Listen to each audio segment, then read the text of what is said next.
We want to say something about Jill Stein, Chris Hedges, and the Green Party convention. You remember Ralph Nader. Ralph Nader ran for president in 2000. The votes that Ralph Nader got in Florida would have given the election to Gore. Gore is no bargain. But would Gore have been quite as bad as George W. Bush? We don't know.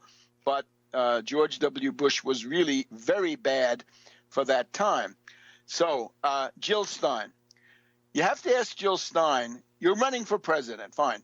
But why are you insisting on making Hillary Clinton your main target? What is that? Why do you not attack Donald Trump, the fascist, with the same energy that you're expending on Hillary Clinton? In other words, why are you doing that? Who's making you do that? Jonathan Chait has a very interesting column about this. According to Chait, who listened to an interview, a kind of a double talk explanation coming from the mealy-mouthed Dr. Stein. Why do you insist on helping Trump? In other words, the Green Party is now behaving as the left wing of Trump, and of course Trump is a fascist. So you figure out what that makes the Green Party. Stein's position is to say Trump has said many terrible things, but Hillary has done many terrible things. Sure, but let's compare what things. Trump says, why can't I use nuclear weapons? Eager to use nuclear weapons. With Hillary, right? Hillary and Bill had the White House 8 years. Did they ever use nuclear weapons? No. Did they ever threaten to use nuclear weapons? Not that we know of. Okay? There's also this interesting question. We're told by Parson Chris Hedges, right? The Puritan divine, the Jonathan Edwards of our time, a Calvinist, right? Total predestination, I guess. Chris Hedges says that Hillary and Trump are identical. I'm sorry, they're not identical. The first one is, who's a psychotic? Tell me, which one is a psychotic? Make the case. Pretty good consensus building up now that Trump is a psychotic. How about Hillary Clinton? Is she a psychotic? Make the case. You haven't made it. Second one is, if you want to be a fascist, and I think that's the issue, and that a fascist is going to tend to be worse than any other form, because fascism, once it takes power, it deprives you of your ability to fight back by mounting a pervasive dictatorship. Who has a fascist mass movement? And of course, this is so obvious.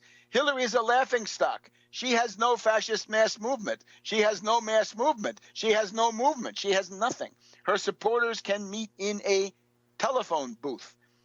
She just doesn't have a mass base of support which can be mobilized to show up at certain places. And of course, Trump is always boasting that he has it. Well, Trump has the Ku Klux Klan with David Duke. He has the white supremacists who made robocalls in Iowa.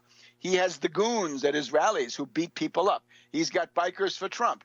He's got these lunatic survivalist types, right? This sort of Cloven Bundy survivalist, sovereign individual, anti-government set, and so forth. In other words, he's got something that looks increasingly like a fascist mass movement. Can they be used for strike breaking? Does he have goons? I think he has that. So on the two key questions, who is insane, psychotic, and who has a fascist mass movement, Trump is disqualified on both of those. Now, the funny thing, tragic, if you go back, and I did this past week, it was actually interesting, go back to the Trotsky Germany pamphlets, and Trotsky in 31, 32, even 33 is saying that the policy of the Komintern is to set a trap for Hitler in the form of state power. In other words, the Komintern, ordered by Stalin, is out there saying, don't support the Social Democrat. Those guys are corrupt. They're not militant. All the things you'd hear today about the Democrats. And they're social fascists, okay? So what you had was the Communist Party spending its main attention attacking the Social Democrats and letting Hitler get through. So preventing a government and then creating a situation where Hitler could seize power. Isn't that something similar? So it's, what is it based on? Cowardice, the desire not to fight Trump, fear of Trump. That's what it is. Now, the debate between Hedges and Robert Reich, interesting thing. Robert Reich says we have to go out and build a third party. That's ridiculous. What you have to do is carry through on my perspective, the Tarpley perspective. And that is to say, you want structural reform, Hedges? Fine. Here's what you do. You defeat Trump. You administer a crushing, humiliating rebuff to the fascist Trump. Right? You send his coalition to smithereens. With that, you are on your way to finishing off the Republican Party as a national political force. It's going to become extinct. It's going to dwindle. And then you've got the Democrats splitting into two parts, the pro-Wall Street group around Hillary and an anti-Wall Street group around the pro-labor or New Deal or similar stuff.